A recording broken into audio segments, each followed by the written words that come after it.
出口3両向こうになります。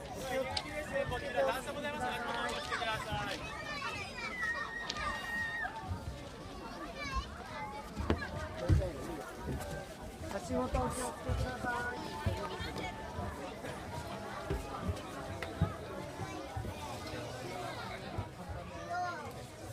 す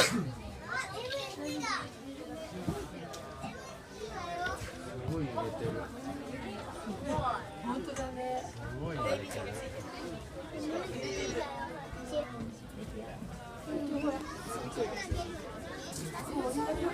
どこでも寝れる。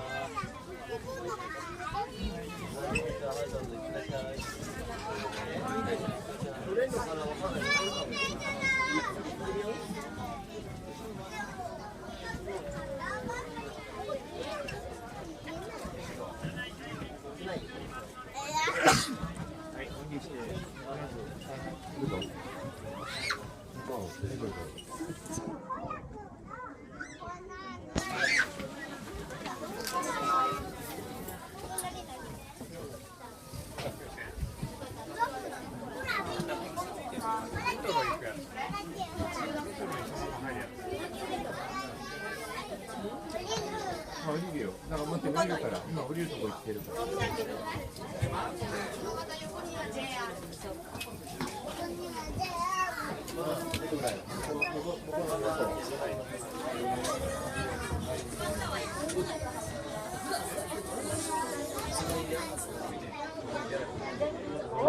る？